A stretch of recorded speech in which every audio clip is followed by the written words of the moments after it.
नमस्कार, मैं हूं सूरज चौहान और आप देख रहे बिंदास बोल। बिंदास में हम आपके सामने मुद्दा लेकर आए हैं, जिहाद की परिभाषा आखिर क्या है। पाकिस्तान में हुए हालिया घटना में जहां पर मासूम बच्चों को जिस तरीके से कत्ल किया गया, बल्कि कत्ल शब्द भी शर्मा जाए, इतनी घृण हत्या जहां पर की गई, ऐसे खूंखार स्वरूप को अगर कोई जिहाद कहता है, या मासूम लोगों को मारने या धर्म के नाम पर होने वाले अत्याचार, अन्याय, इन सब चीजों को अगर धर्म के साथ जोड़ा जाता है तो आखिर उसकी सही में व्याख्या क्या है। मुझे लगता है इस पर चर्चा होनी चाहिए। वैसे किसी धर्म के किसी मान्यता पर बात करने का दूसरे लोगों को तब तक अधिकार नहीं है जब तक वो उन तक आक्रमण नहीं करता, अतिक्रमण नहीं करता। और मुझे लगता है कि जिहाद का अतिक्रमण दुनिया का कोई देश, छोटा सी छोटा, जिसको शहर के नाम से भी जाना जाता हो, या खंडप्राय चीन या भारत जैसा, ऐसा देश में कोई भी क्षेत्र नहीं बचा है जहां पर जिहाद का दुष्परिणाम के तौर पर दूसरे धर्मों के लोगों को कोई सजा भुगतनी न पड़ी हो, और वो भी निर्दोष होते हुए। ऐसे में जिहाद के ऊपर जब पूरे दुनिया में चर्चा हो सकती है तो सुदर्शन के बिंदास में क्यों नहीं। और इसलिए आज, कल, परसों, तीनों दिन हम आपके सामने जिहाद क्या है, जिहाद है या फसाद है, इस विषय को लेकर आए हैं। तीनों दिन विभिन्न तर्कों के, मुद्दों के और उदाहरणों के साथ हम आपके सामने इस विषय को रखेंगे। हमेशा की तरह बेखौफ होकर आप भी कॉल करेंगे, आपकी प्रतिक्रिया लेंगे।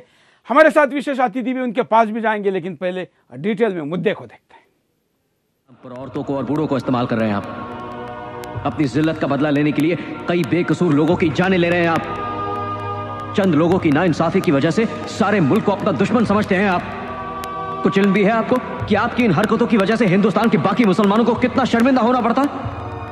आप लोगों के गुनाहों की सजा हम लोगों को चुकानी पड़ती है। हमारी वफादारी और वतन परस्ती को शक की नजर से देखा जाता है। फिल्म के इस हिस्से में कहा गया एक एक शब्द सच्चाई बयां कर रहा है। आज भी इस्लाम के नाम पर आतंकियों को तैयार किया जाता है, जिनका न कोई धर्म होता है न कोई जाति, क्योंकि आतंक के सरगना ऐसे लोगों को ही अपने जाल में फंसाते हैं जिन्हें आसानी से भटकाया जा सकता है। इसके लिए ये औरतें, बच्चों और बूढ़ों को अपना निशाना बनाते हैं, जिसके जरिए वो बेकसूर लोगों की जिंदगियां उनसे छीन लेते हैं। मैं अपने दीन और अपने मजहब की हिफाजत के लिए अपनी जान की कुर्बानी दे रही हूँ, शहीद हो रही हूँ। मजहब इस्लाम पर चलने वालों, मेरी शहादत पर मातम नहीं, जश्न मनाओ, क्योंकि आज मेरी रूह अपने घर जा रही है, अपने अल्लाह के पास। मेरी मौत पर अफसोस नहीं करना। आज खुशी का दिन है, आज तो मेरा निकाह है। देखा किस तरह इस्लाम की झूठी कहानियां गढ़कर ये आतंक के सरगना मासूमों को सही रास्ते से भटकाकर आतंक के रास्ते पर इस कदर ले जाते हैं कि वो दूसरों की जान लेने से तो क्या, खुद की जान देने से भी नहीं कतराते। आपको ये जानकर हैरानी होगी कि जो इस तरह मासूमों को भटकाने का काम करते हैं, वो खुद को खुदा का रहनुमा और इस्लाम का रक्षक बताते हैं, और लोगों को अपनी बातों में इस तरह फंसाते हैं कि वे सब कुछ भूलकर दुनिया को ऐसे जख्म देने निकल पड़ते हैं जो शायद ही कभी भरे जाएं। मौलाना फरीदी, सुना है कि आपकी बातों के असर से तमाम लोग आपकी तरफ खींचे चले आते हैं, मरने को तैयार हो जाते हैं। मुझे वे तो बताइए, ऐसी कौन सी कहानी सुनाते हैं आप इन लोगों को? कौन सा जादू कर देते हैं इन लोगों पे कि वो मजलूमों से जालिम हो जाते हैं? मासूम लोगों का खून बहाने से पहले उन्हें एक पल की झिझक नहीं होती। आतंकवाद ने दुनिया को सिवाय जख्म और दर्द के कुछ नहीं दिया। फिर चाहे वो भारत में हुआ 26/11 को मुंबई में ताज होटल, शरधाम पर हुआ 25 सितंबर 2002 का हमला हो, या पाकिस्तान के पेशावर में आर्मी स्कूल में की गई क्रूरता, या फिर अमेरिका के वर्ल्ड ट्रेड सेंटर पर किया गया हमला, सभी में एक ही समानता थी, और वो थी इस्लाम की आड़ में किया गया आतंकवाद। आज आतंकवाद अंतर्राष्ट्रीय स्तर की समस्या बन चुका है। आपको बता दें कि असल में इस्लाम को बुनियाद बनाकर ये आतंकी नुमाइंदे अपने नापाक मंसूबों को अंजाम देते हैं।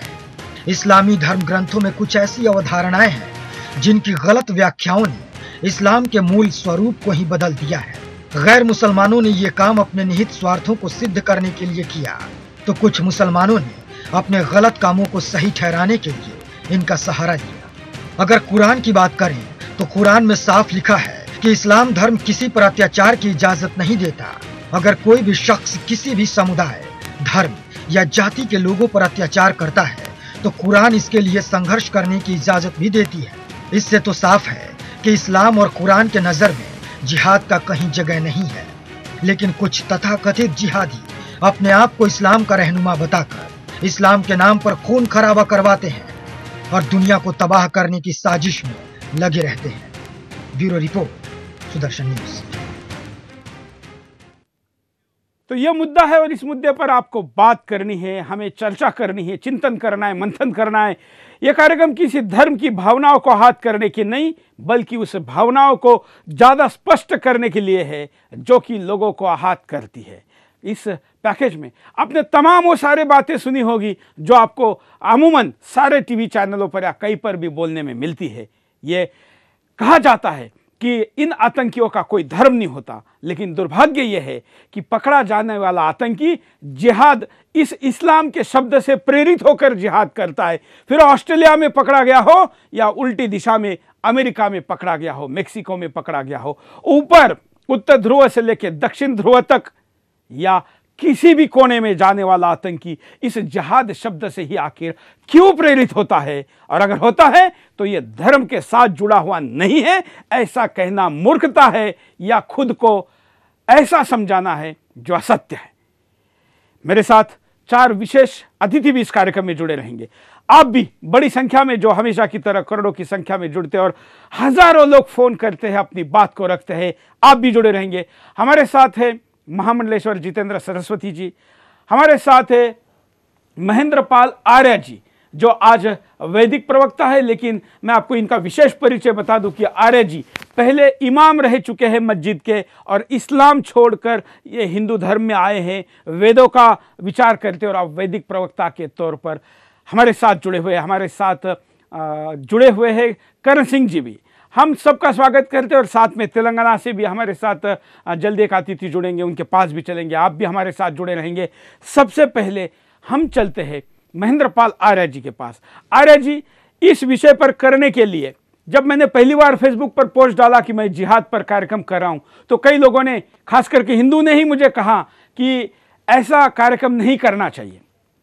तब मैंने ज्यादा खोजबीन कर इस जिहाद शब्द के बारे में पूरी जानकारी जुटाई और विशेष बात यह है कि भारतीय किसी भी भाषा में, इतनी भाषाएं बोली जाती है इस देश में, कहते हैं कि हर थोड़ी थोड़ी अंतर पर भाषाएं बदलती हैं। भारत के हजारों भाषा में एक भी भाषा में जिहाद शब्द का पर्यायवाची शब्द नहीं है। इसका मतलब जिहाद संकल्पना भारतीय विचार में कहीं पर भी नहीं है। इस्लाम की नजर से जिहाद कैसे है?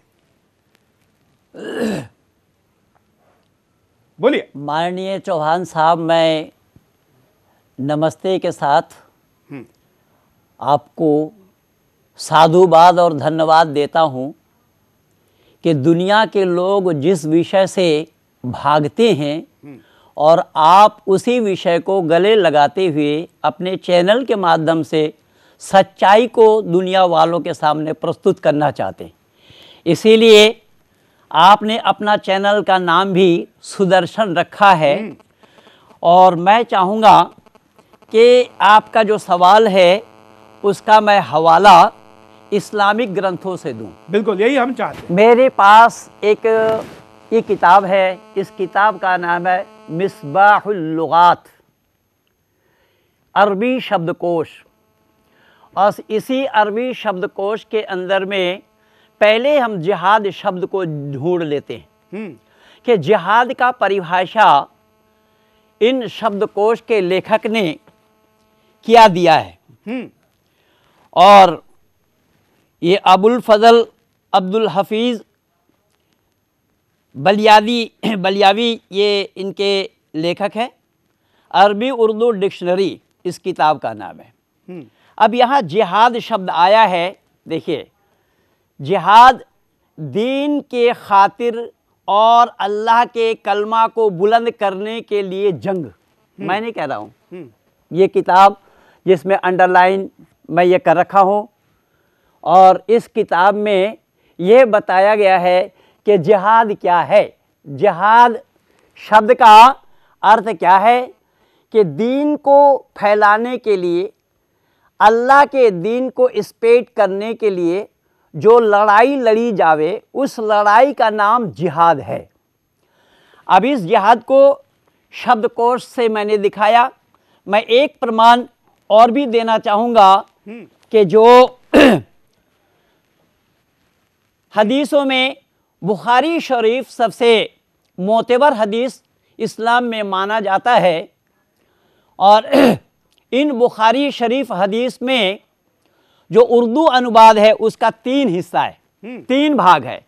इन 3 भागों में ये तीसरा भाग ही है जो बुखारी शरीफ आप यहाँ उर्दू में लिखा हुआ है जिसे आप देख रहे हैं, हिस्सा सोम, ये जिल्द 3 है। तो इसमें जिल्द 2 है। इस जिल्द 2 में जिहाद एक अध्याय आया है, किताबुल जिहाद। ये अध्याय मैं यहाँ पर भी अंडरलाइन किया हूँ। इस अध्याय का नाम है किताबुल जिहाद। तो इस पूरा अध्याय में जो सबसे पहला हदीस है वो है बाब नंबर 46, हदीस नंबर 51, जिसमें यह बताया गया है, बाब नंबर 46 हदीस नंबर 51, इसमें बताया गया है कि क़ाल अब्दुल्लाह इब्न मसऊद सअलतु रसूलिल्लाह सल्लल्लाहु अलैहि वसल्लम। मैं उसी ज़ुबान में ही सुना रहा हूँ जिस ज़ुबान में ये लिखी गई है, और अरबी और उर्दू दोनों है इसमें। तो इसमें बताया अब्दुल्लाह इब्न मसऊद नाम के एक साहबी ने हज़रत मोहम्मद मुस्तफ़ा सल्लल्लाहु अलैहि वसल्लम से पूछा, अय्युल अमल अफ़ज़लो, हमारे लिए अच्छा अमल क्या है, अच्छा काम क्या है। तो इन्होंने अच्छा काम करने के लिए सबसे पहला जवाब दिया, क़ाल सलातु अला मीक़ातिहा, समय पर नमाज पढ़ लेना, समय पर नमाज की अदायगी कर लेना। उन्होंने दोबारा पूछा, सुम्मा अय्युन, इससे और बढ़ करके कोई अच्छा काम। तो उन्होंने कहा कि क़ाल सुम्मा बिर्रुल वलिदैन, दूसरा नंबर का अच्छा काम है माता पिता की खिदमत करना, माँ बाप का सेवा करना। उसने तीसरा बार पूछा, कुल्तु सुम्मा अय्युन, इससे और बढ़ करके कोई अच्छा काम। तो उन्होंने कहा कि क़ाल जिहादु फी सबीलिल्लाहि फसकत्तु अन रसूलिल्लाहि सल्लल्लाहु अलैहि वसल्लम, कि अल्लाह के रास्ते में जिहाद करने से बढ़ करके और कोई अच्छा काम नहीं है जिसको किया जावे। अब यहाँ सवाल आ रहा है कि अल्लाह का रास्ता क्या है, अल्लाह क्या चाहते हैं, अल्लाह क्या पसंद करते हैं। महेंद्रपाल जी, हम शब्दशाह जाएंगे, हम स्टेप बाय स्टेप जाएंगे। आपने अभी इस्लामिक धर्म ग्रंथों के आधार पर बताया। मैं आपको आप जब इस्लामिक ग्रंथों का आधार दे रहे थे तो मैंने सोचा कि आधुनिक युग में लोगों को अपने घर में बैठकर भी इसका अर्थ समझने का जो माध्यम इंटरनेट है, मैंने उस पर जिहाद शब्द डाला जी। तो विकिपीडिया ये कहता है, मतलब ना केवल आपके इस्लामिक ग्रंथ कह रहे हैं बल्कि विकिपीडिया भी ये कहता है कि जिहाद एक अरबी भाषा का शब्द है और ये इस्लाम से संबंधित है। ये मुसलमानों का एक मजहबी कर्तव्य है। और इसके साथ उन्होंने ये कहा है कि ये दुनिया में अन्याय के लिए विवादास्पद कंसेप्ट के तौर पर जाना जाता है। और भी कहा है, लेकिन ये वही बात है जो बात दुनिया आज जिहाद के बारे में समझती है। तो इसमें चौहान साहब मैं ये कहना चाहूँगा कि अल्लाह ने तो कुरान में ही जिक्र फरमाया है कि एक ही दीन है, इन्ना दीन इंदल्लाहिल इस्लाम। सूरह अल इमरान आयत नंबर 19, सूरह अल इमरान आयत नंबर 85, वमन यब्तगी गैरल इस्लाम दीनन, कि एक ही दीन है जिसका नाम इस्लाम है, इस्लाम को छोड़ करके और कोई दीन ही नहीं है। ये अल्लाह के नज़र में है। अल्लाह ने मुसलमानों को ताकीद किया है कि एक इस्लाम ही दीन है, इसके अतिरिक्त कोई दीन नहीं है। अब दीन के माने यहाँ पर मजहब है, दीन के माने धर्म नहीं है। मजहब व्यक्ति विशेष के द्वारा बनाया हुआ होता है, और धर्म ईश्वर प्रदत्त होता है। जैसा उदाहरण के तौर पर सूरज प्रकाश देने में विश्व के आंगन में मानव समाज में भेदभाव नहीं करता कि सूरज ईश्वर प्रदत्त है। सूरज किसी व्यक्ति विशेष के द्वारा बनाया हुआ नहीं है, और व्यक्ति विशेष के द्वारा अगर बनाया हुआ होता तो वो अपने लोगों के लिए ही देता। इसलिए मजहब व्यक्ति विशेष के द्वारा बनाया हुआ होता है, धर्म ईश्वर प्रदत्त होता है। केवल सूरज नहीं, इसमें धर्म में और मजहब में क्या क्या भेद है मैं थोड़ा सा संकेत कर रहा हूं। यद्यपि YouTube में इसमें मेरा बहुत सारा काम किया हुआ है, 100 से ज़्यादा मेरे वीडियो उसमें लगे हैं, जिसमें आप सुन सकते हैं, देख सकते हैं, और आपके साथ मैं पहले से भी जुड़ा हुआ हूँ। ये मेहरबानी है और परमात्मा की असीम अनुकंपा है कि जो आपके पास मैं परिचित हूँ, आपसे परिचित हूँ, आपके पास जगह बना पाया हूँ इस सच्चाई के बेस पर। तो उसी सच्चाई के आधार पर देखेंगे कि ईश्वर प्रदत्त जितने भी सामान हैं वो सामान पहले है और हमारी ज़रूरत बाद में है। जैसा उदाहरण के रूप में देखने से पहले सूरज है और भूख से पहले खुराक है। माँ के उदर में जब बच्चे होते हैं तो पहले माँ के शिकम में दूध परमात्मा भेज देते हैं, तो भूख से पहले खुराक है, प्यास से पहले पानी है, चलने से पहले धरती है, और धरती पर चलने के लिए ज्ञान है जिसको हम वेद कहते हैं, क्योंकि ज्ञान के बिना चलना संभव नहीं है। तो इन सब सामानों को परमात्मा ने पहले दिया है। लेकिन आज धरती पर जितने भी मजहब हैं, कोई भी मजहब के लोग ये नहीं बता सकते हैं कि उनकी किताब पहले है। नहीं, किताब पहले नहीं है, उस मजहब के जन्मदाता के बाद ही उनकी किताब है। और कुरान और बाइबल तो यहां तक कि आपको गवाह दे देंगे कि आवश्यकता पड़ने पर आयतों की नाजिल हुई। आयतों को अल्लाह ताला ने जरूरत पड़ने पर ही भेजा है, इसलिए उसको शान नुज़ूल कहा जाता है। किस बिना पर, किस आधार पर, किस शान पर, किस मर्यादा पर यह आयत उतारी गई। अब जरूरत पड़ने पर, जरूरत किसको पड़ी? मनुष्य को। अब मनुष्य को जरूरत पड़ी तब उस आयत उतारी गई। तो इसका मतलब यह हुआ कि परमात्मा का ज्ञान हमारा बिल्कुल परफेक्ट है, उसमें गुंजाइश नहीं है किसी को दखलंदाजी करने का। और यही कारण बना कि परमात्मा ने ज्ञान पहले दिया है और हमारा कर्म बाद में है। इस कसौटी को काटने के लिए औरों के पास कोई गुंजाइश नहीं है। और मैं 30 वर्षों से समग्र भारत में ही नहीं अपितु विश्व के आंगन में इसे सिद्ध कर चुका हूं कि एक ही मात्र ज्ञान है परमात्मा का दिया हुआ, जो कि वेद के नाम से है। हम उस विषय पे बाद में जाएंगे। हम पहले केवल जिहाद इसमें वही तो इस विषय को लेकर चलना चाहेंगे। हमारे साथ महामंडलेश्वर जितेंद्र सरस्वती जी है। महाराज जी, वैसे तो आज हमने मुस्लिम समुदाय के लोगों को भी बोला था कि इस विषय पर बोलने के लिए आइए, लेकिन कई लोगों ने हाँ कहा और आए नहीं, और कुछ लोगों ने माफ़ी मांगते हुए कहा कि इस विषय पर बोलने के लिए हमारे पास कुछ नहीं है, इस पे हमारा मुंह बंद ही होता है, तो आकर क्या करेंगे, इसलिए नहीं आए हैं। लेकिन आप आए, हम आपका स्वागत करते हैं। हम चाहते हैं कि इस विषय पर आप भी प्रकाश डालें कि आखिर भारत में जिहाद शब्द तो है ही नहीं, लेकिन जिहाद का नज़दीक छोड़िए दूर तक पर्यायवाची भी शब्द नहीं है। इसका मतलब भारत के धर्म, भारत के विचार, यहाँ की जीवन पद्धति किसी भी हमला करके या जोर जबरदस्ती से बदलाव के बजाय समर्थन से बदलाव की बात करती है, समझाने की बात करती है। ऐसे परिप्रेक्ष्य में आप जिहाद को कैसा देखते हैं? इस संबंध में मैं एक बात कहूंगा आपसे कि वास्तव में इस्लामिक शब्द पे हम व्याख्या के लिए संयोग से तीनों सनातन हिंदू धर्म की व्यवस्था से जुड़े लोग बैठे हैं। नहीं, लेकिन महेंद्रपाल आर्य जी पहले मुस्लिम थे, हाँ। इमाम थे, उसके बाद महेंद्रपाल आर्य जी ने हिंदू धर्म स्वीकारा है। हमारी इधर जिन मुस्लिम बुद्धिजीवियों से चर्चा हुई उसमें जिन कारणों से आज यह बहस हो रही है, पाकिस्तान में घटी हुई घटना, हाँ, इस पर 2011 के नवंबर में हमारे ही मंच से मौलाना कल्बे सादिक साहब, all India Muslim personal law board के उपाध्यक्ष भी हैं और सियाओं के सर्वोच्च धर्मगुरु हैं, उन्होंने एक शब्द प्रयोग किया था कि हिंदुस्तान के अंदर चाहे जो बने, ये बने वो बने, चाहे जो बने, लेकिन हिंदुस्तान का अब कोई हिस्सा पाकिस्तान नहीं बनना चाहिए। ये कल्बे सादिक साहब का वाक्य था। इस पर लोगों ने पूछा क्यों, तो उन्होंने एक तर्क दिया। मैं उसी तर्क को आज दोहरा रहा हूं कि जब ये देश आज़ाद हुआ था तो उस समय 27% साक्षरता दर थी 47 में संयुक्त भारत पाकिस्तान बांग्लादेश को मिलाकर के। आज़ादी के बाद हिंदुस्तान की साक्षरता दर 60 पार करके 67, 73, इस बहस में हम नहीं पढ़ना चाहते, लेकिन 60 एबव हम चले गए। परंतु पाकिस्तान की स्थिति यह कि आज वहाँ साक्षरता दर जो है 22 से 23% है। तो एक कबीला की संस्कृति में किसी भाषा विशेष के शब्द पे, जिहाद शब्द पे हम बहस करें तो हम ये पूछें कि शिया और सुन्नी दोनों इस्लामिक हैं।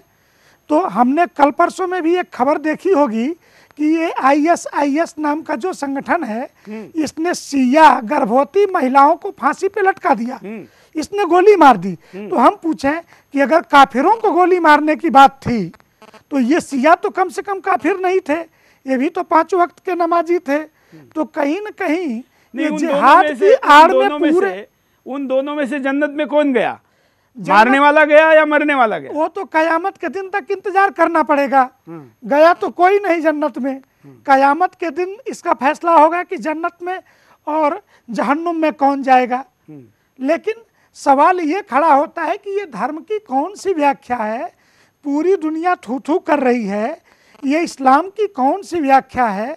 हम किताबों के आधार पे क्या किसी धर्म की सभ्य समाज के अंदर जो पढ़े लिखे मुसलमान हैं उनसे भी चर्चा हो रही।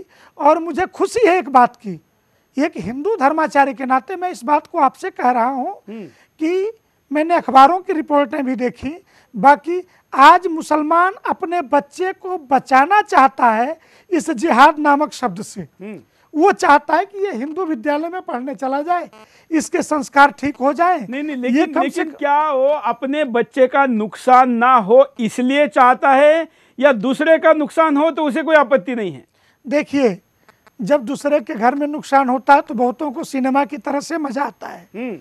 लेकिन आज जब पाकिस्तान में अपना घर जला है तो क्या उन्हें हिंदुस्तान में वो हुए सारे बम विस्फोट, वो चली हुई गोलियां, अथवा जम्मू कश्मीर में इस जिहाद के नाम पे 47 के बाद से लेके आज तक लाखों सैनिकों का शहीद होना, हिंदुस्तान के सैनिकों का, हमारे लाखों करोड़ रुपए इस छद्म युद्ध में खर्च हो गए इस जिहाद के कारण।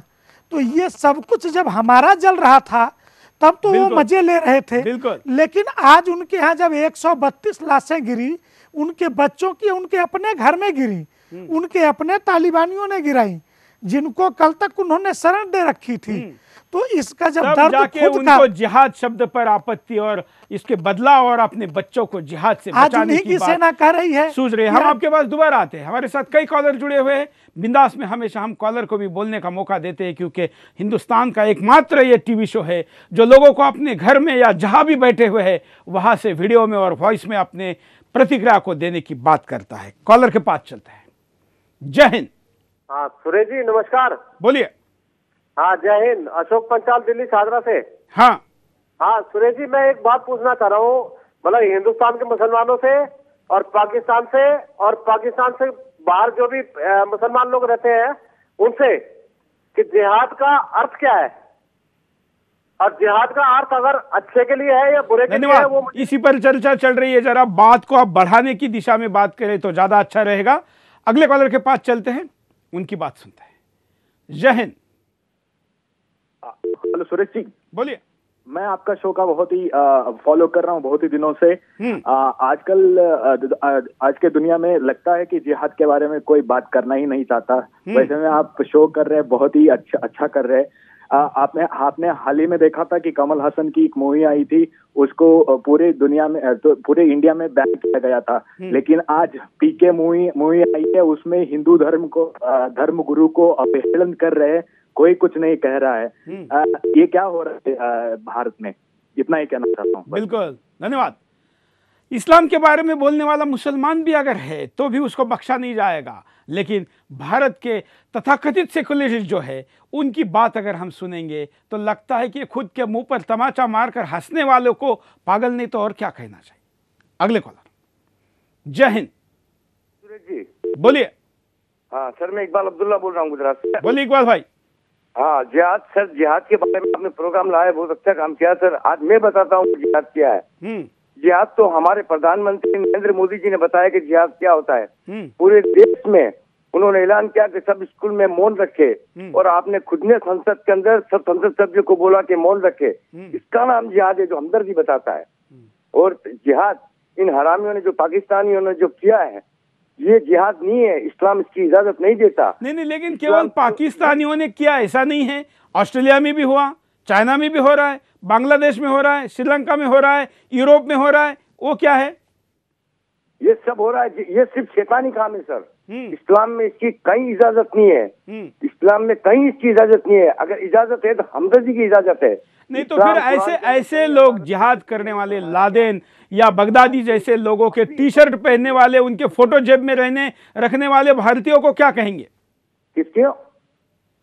लादेन या बगदादी जैसे जिहादियों के फोटो और टी शर्ट उपयोग में लाने वाले भारतीय मुसलमानों को क्या कहेंगे? मैं उसको पहले तो भारतीय नहीं मानूंगा, और देश का दुश्मन मानूंगा। जो भारत, ये लोग ऐसा करते हैं ना, वही तो इस्लाम के दुश्मन है सर। मैं तो कहता हूँ ऐसे लोगों को तो खुलेआम, सबसे बड़ी भूल सर, आज सुनिए, आज मेरी बात सुनिए। सबसे बड़ी भूल तो हमारे मौलाना मौलवी मुल्ला की है कि सही रास्ता हमको बताते नहीं है मुसलमानों को। और सबसे पहली बात, मदरसों के अंदर ये 26 जनवरी आ रही है सर। मैं आज बहुत दुख के साथ आपके साथ बात करता हूँ सर, और आप सुनिए आज कि हमारे हिंदुस्तान के अंदर 26 जनवरी आ रही है। हमारे हिंदुस्तान में जितने भी मदरसे हैं, वहाँ तिरंगा नहीं फहराया जाता है।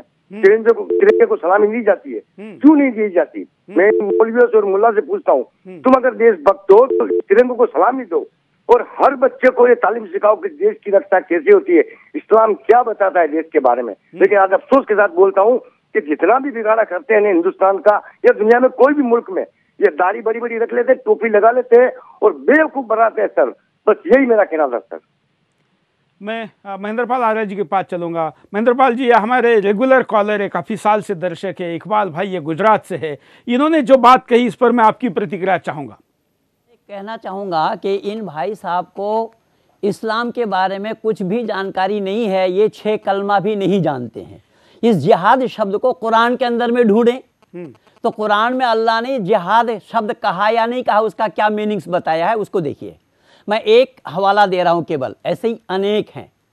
सूरा अनफाल आयत नंबर 65 में अल्लाह ने जिक्र फरमाया है, या अय्युहन नबी जिहादल कुफ्फार वल मुनाफिकून वगलुज अलैहिम।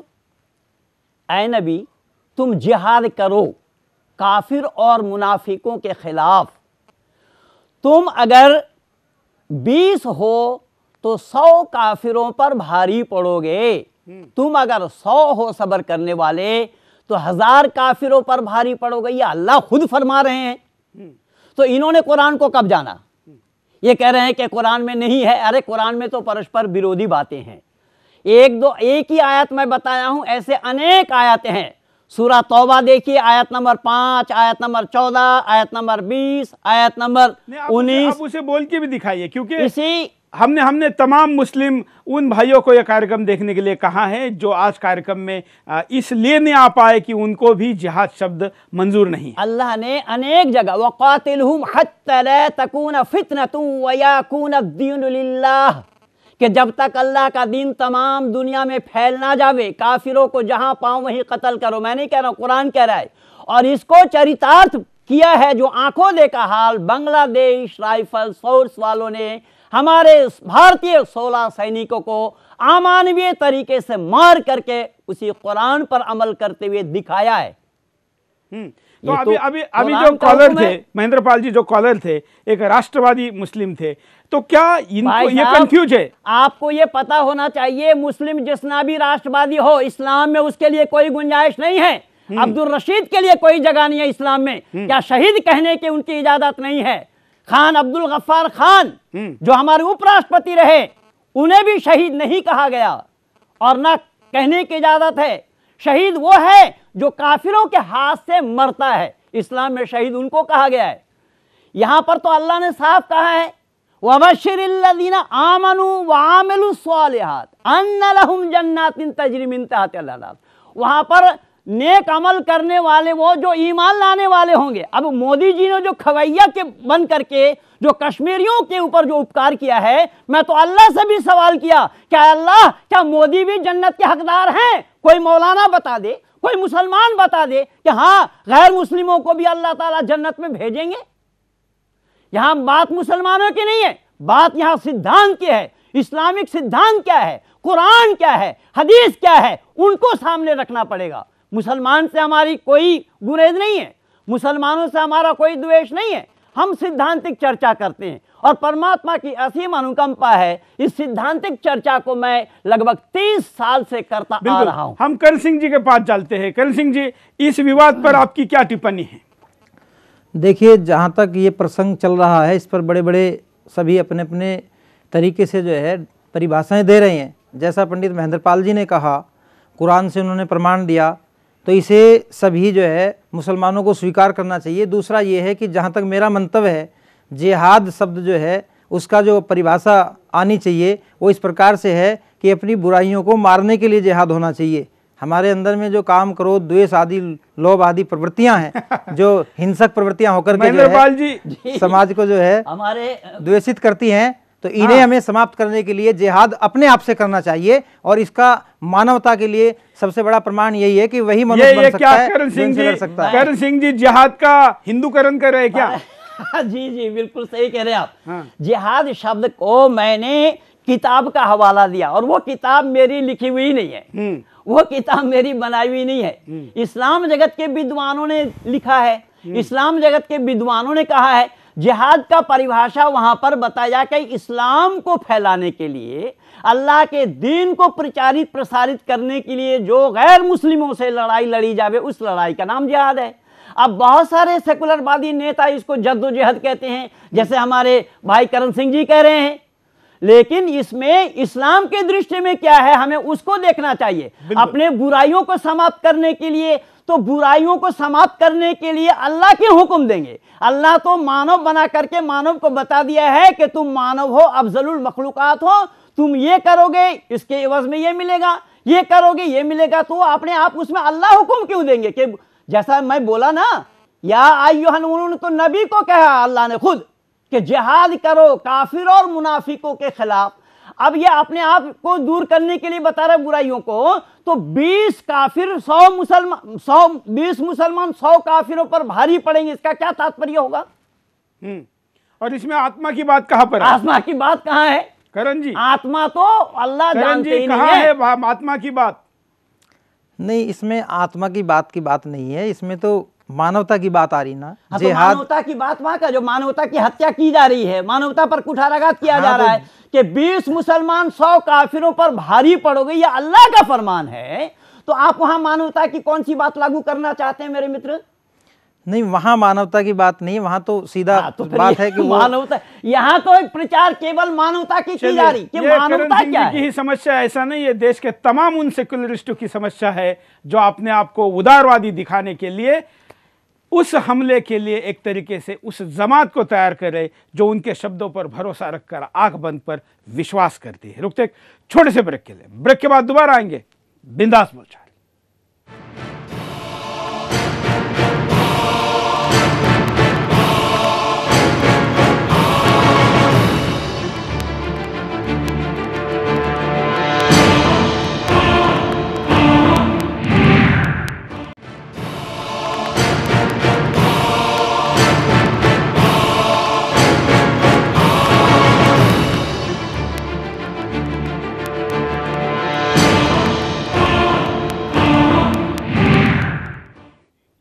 ब्रेक के बाद आपका एक बार फिर से स्वागत है। आप देख रहे हैं बिंदास बोलो, और बिंदास में हम आपके सामने मुद्दा लेकर आए कि जिहाद का वास्तविक मतलब क्या है। और आज के एपिसोड में हम बात कर रहे हैं कि इस्लाम के दृष्टिकोण से क्या जिहाद है। और पूर्व मुस्लिम या पूर्व इमाम महेंद्रपाल आर्य जी, पंडित महेंद्रपाल आर्य जी हमारे साथ जुड़े हुए, और वो कुरान या इस्लाम से जुड़े हुए संदर्भ ग्रंथों और कुरानों के संदर्भ के साथ हमारे सामने उन तर्कों को, तथ्यों को रख रहे हैं जिसके ऊपर दुनिया में भ्रम है, और उस भ्रम को दूर करने के लिए आज का बिंदास हम आपके सामने लेकर आए। हमारे साथ तीनों अतिथियों के साथ करोड़ों की संख्या में आप दर्शक के तौर पर भी जुड़े हैं, और दर्शक भी अपनी बात को कहना चाहते हैं। हम दर्शक के पास भी चलेंगे और हमारे अतिथियों के पास भी चलेंगे। पहले कॉलर, जय हिंद। जय हिंद। बोलिए। हाँ सुरेश जी, मैं ये कहना चाह रहा, भारत में जिहाद का जो मतलब है, जो आदमी मुल्लों के अलग में लट न दे उन्हें छोड़ गए, और सबके जो सीधे साधे आदमी है उन्हें मारो काटो। जैसे आतंकवाद, ऐसी बलात्कारी, ये सब के सब अल्लाह के नाम पर काम करना इनका ये है जिहाद का मतलब। एक पाकिस्तान में जो है मौलवी ने 5 साल की लौंडी का रेप कर दिया, तो एक मुस्लिम महिला पत्रकार थी, वो पूछने लगी कि भाई ये तूने क्या कर दिया 5 साल की? अल्लाह ताला ने मुझे, मेरे दिमाग में यही बात भेजी थी, मैं इसका बलात्कार करूँ, मेरी इच्छा नहीं है, अल्लाह ताला ने करवाया काम।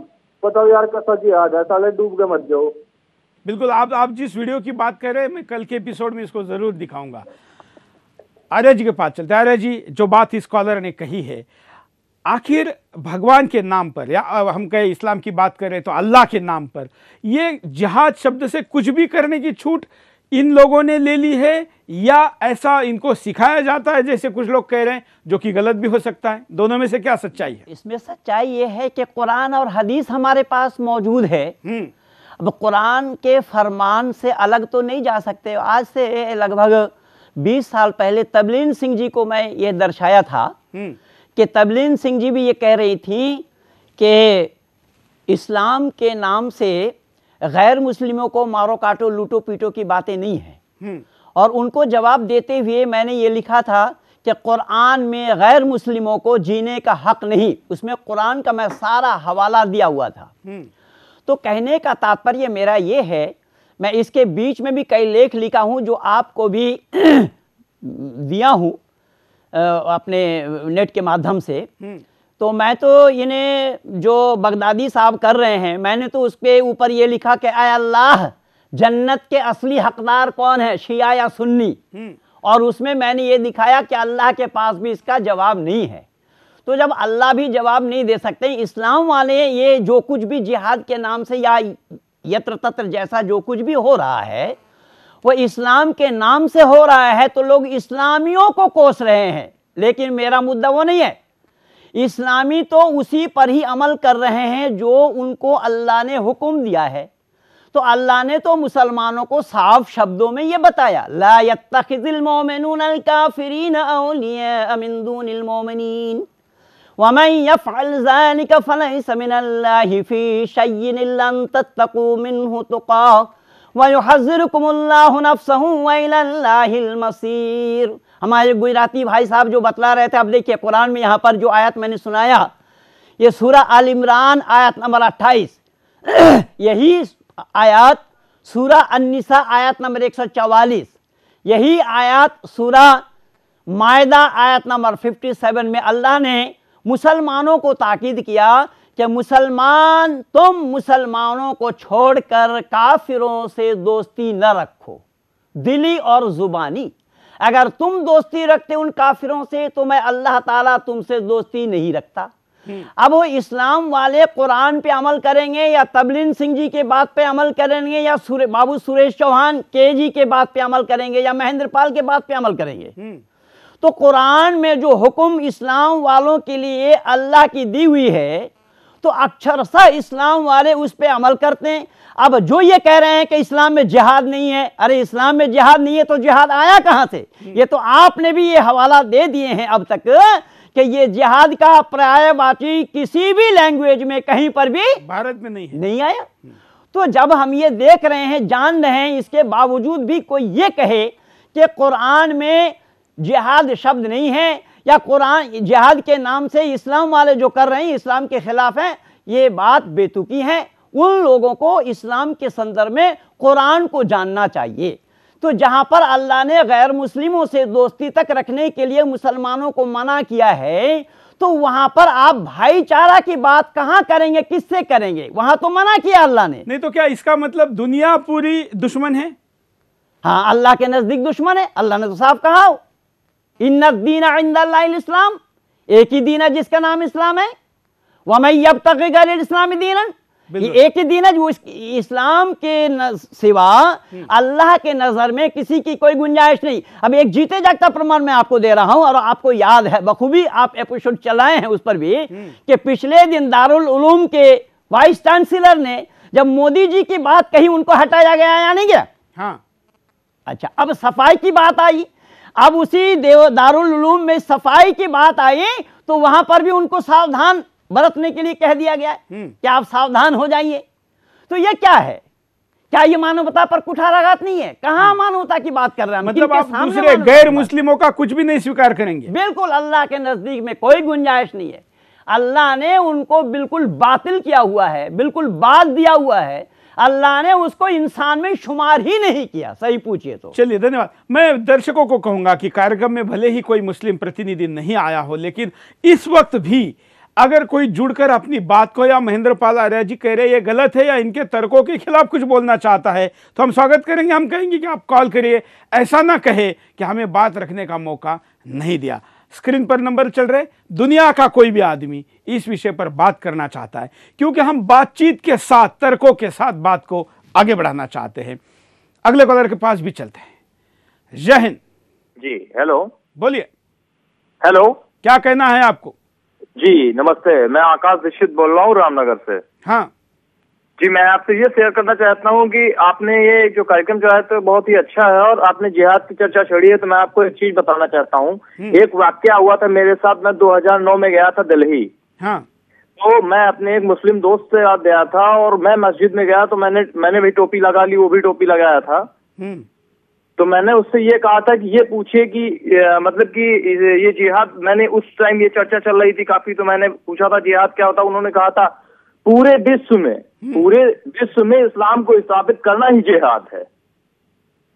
मैं ये पूछना चाहता हूँ कि पूरे देश में ऐसा क्या हिंदू धर्म नहीं है क्या?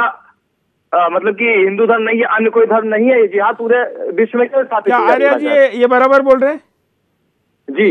ये इनके जो बात है, मैं इनसे पहले पूछना चाहूंगा कि माननीय महोदय, आप ये बताइए कि आप मस्जिद में गए तो टोपी क्यों लगाए थे? जी, मैं इसलिए लगाया था क्योंकि मैं उस समय गया था, मैं टोपी इसलिए लगा लिया था क्योंकि मैं अपने दोस्त के साथ गया था, मैं उनकी भावनाओं की कदर करता था। अपने दोस्त के साथ गए थे, यानी वहां पर और जितने भी दर्शक लोग थे जो आपके देखने वाले थे, वो न समझ पाए कि आप इस्लाम के नुमाइंदा हैं या गैर हैं। तो क्या अल्लाह को मालूम है ये बात? जी, मैं क्या मतलब, क्या अल्लाह भी ये जानते थे कि आप एक गैर मुस्लिम टोपी पहन करके गए हैं? अल्लाह इन बातों को जानते हैं? नहीं जानते हैं, बिल्कुल नहीं जानते हैं। देखिए, तो इसका मतलब ये हुआ कि आपने अपने आप को भी धोखा दिया और अल्लाह को भी धोखा दिया। हमारे सेकुलरवादी नेतागण भी तो यही कर रहे हैं। हम बात में तो सारे टोपी पहनकर सबको उल्लू बना रहे हैं, बात वो नहीं है। बात यह है कि क्या ये जो कॉलर कह रहा है, इसको जिस प्रकार का अनुभव उस मस्जिद के जितने भी समय ये वहां पर रहा, उसके अनुभव के आधार पर क्या सारी दुनिया को मुसलमान बनाना है, यही उद्देश्य है? बस इस्लाम का उद्देश्य, कुरान अल्लाह का वो यही हुक्म है, कुरान में अल्लाह का यही हुक्म है कि एक ही दिन धरती पर मतलब दूसरे धर्म के किसी व्यक्ति को जीने का उस धर्म के साथ अधिकार नहीं है, गैर मुस्लिम धर्म के साथ। अब धर्म का परिभाषा तो कहीं आ ही नहीं रहा है। मतलब जो भी ये आपके जितने भी राष्ट्रीय चैनल है, सब ने यही बोला, मैं उन सब पर दावा ठोक रखा हूं कि ये कह रहे हैं कि सभी धर्मों का आदर करना चाहिए। मैंने कहा भैया, सभी धर्मों का आदर मैं तब करूंगा जब आप हमें धर्म बता दोगे। धर्म तो आपको मालूम नहीं है, धर्म किसको कहा जाता है, धर्म आप किसको कह रहे हो। अगर आप धर्म बता दो तो उसका आदर भी हम करते रहेंगे। तो धर्म जब आपको मालूम नहीं तो आदर किसकी करें हम?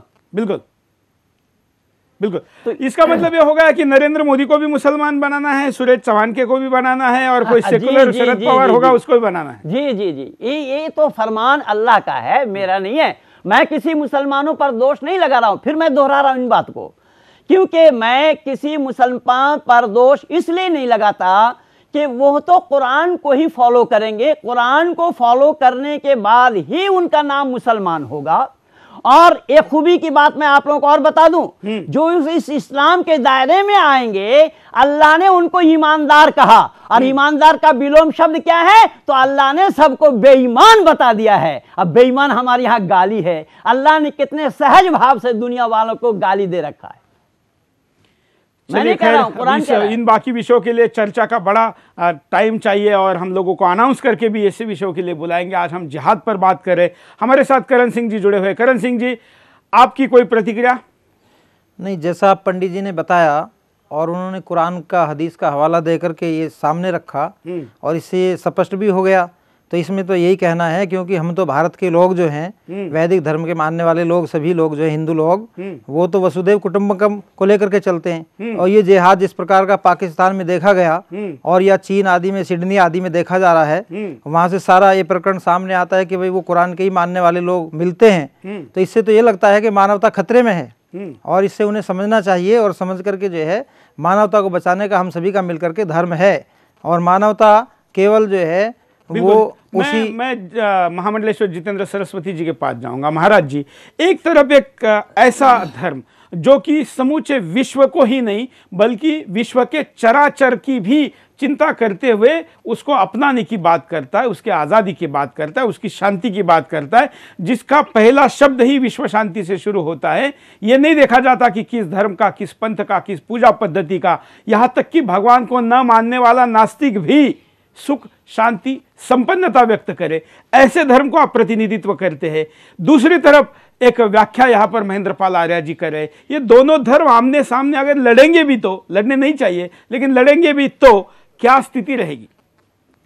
स्वामी विवेकानंद के शब्दों में कहूं कि एक दिन ऐसी स्थिति आएगी जब सभी लोप हो जाएंगे और सनातन हिंदू धर्म का पताका पूरे विश्व में फहरा रहा होगा। एक बात।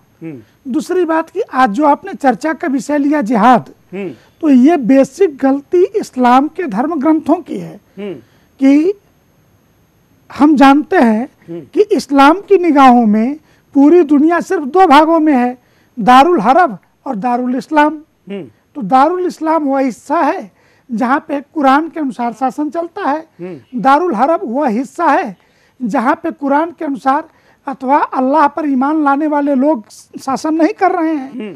तो अल्लाह पे ईमान लाने वाले लोगों का स्वामी जी, मैं यहाँ आपको एक स्पष्टीकरण दे दूं। दारुल हर्ब शब्द का अर्थ ये नहीं है, यहाँ हर्ब के माने है रण क्षेत्र, दार के माने दरवाजा, घर। दारुल हर्ब के माने होता है, दारुल हर्ब का अर्थ होता है रण क्षेत्र, युद्ध का मैदान, जो जिहाद करते हुए उस मैदान को हासिल किया जाए कि गैर मुस्लिमों को मुसलमान बनने की दावत दी जाए।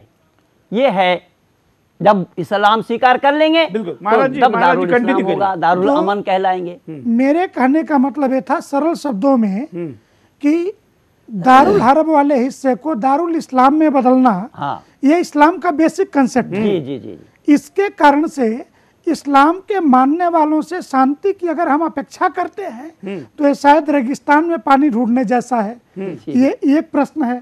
दूसरा प्रश्न ये है कि आखिर हमारा देश, क्योंकि अगर बंदर के हाथ उस तरह लग जाए तो पहले तो अपनी गर्दन काटेगा, डाल पे उछलेगा तो जहां तहां काटेगा ही।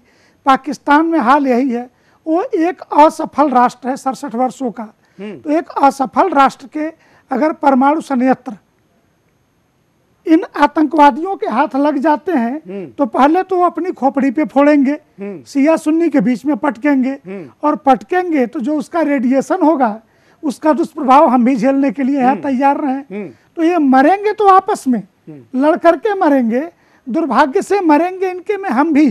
तो हम अपने को कैसे इनसे बचाएं और किन परिस्थितियों में ढालें, इसका दो कारण है। आपने जो जिहाद पे चर्चा शुरू कराई आज, मैं आपसे आग्रह करूंगा कि ये जो धर्म परिवर्तन, धर्मांतरण का विषय और जिहाद, ये दारुल हरब, दारुल इस्लाम और धर्मांतरण, ये तीनों मुझे लगता है कहीं अलग अलग शब्द नहीं है, को रिलेशन कहीं न कहीं है। और ये इधर हरब वाले हिस्से को इस्लाम में बदलने की तैयारी, इसी को तो धर्मांतरण कहेंगे। इसी बात के लिए तो जिहाद हो रहा है।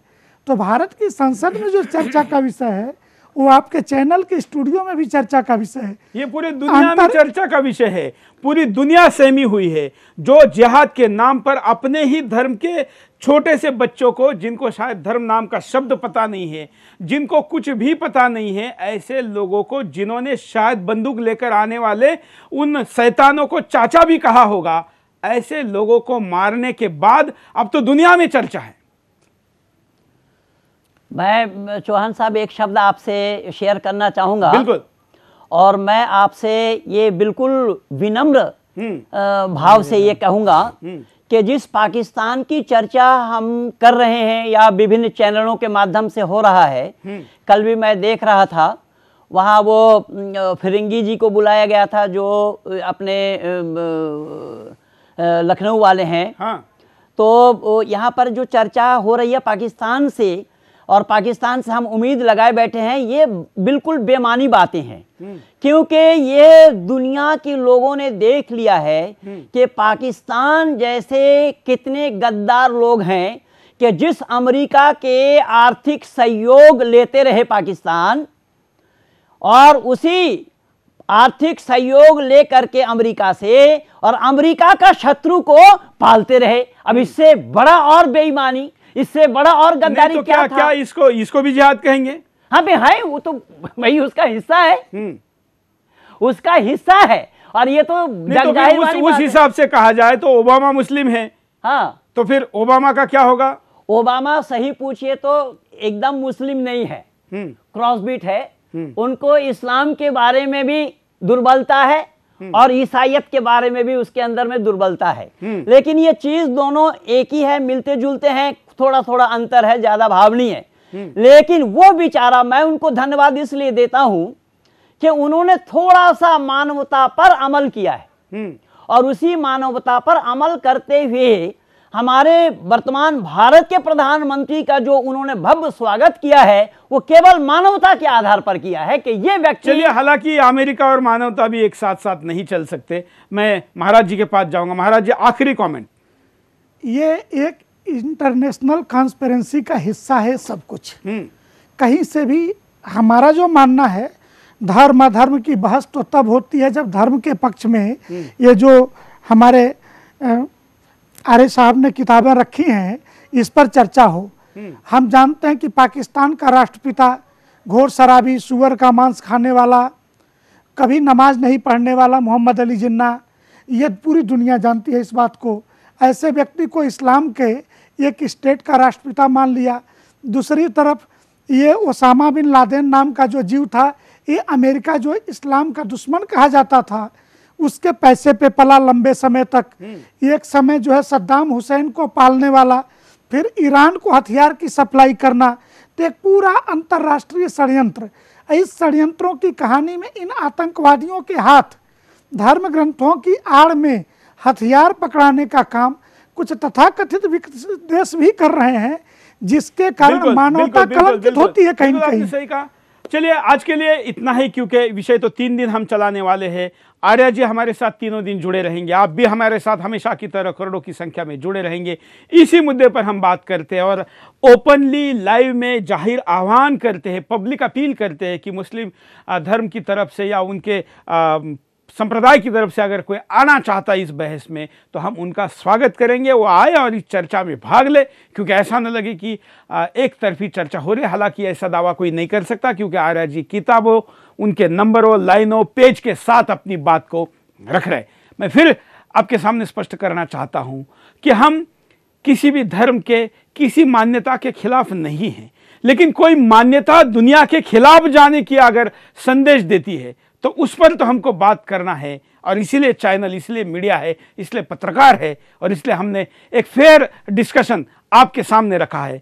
हम आशा करते हैं कि हम जिहाद के शब्दों का सही मतलब क्या है ये अब तक पहुंचाने में कामयाब रहे होंगे। हालांकि और भी 2 दिन हैं, उसमें भी हम चर्चा करेंगे। मैं तीनों अतिथियों का और आप करोड़ों दर्शकों का आभारी हूं कि आपने टाइम निकाला और इस कार्यक्रम में आए। आज के लिए इतना है। जय हिंद।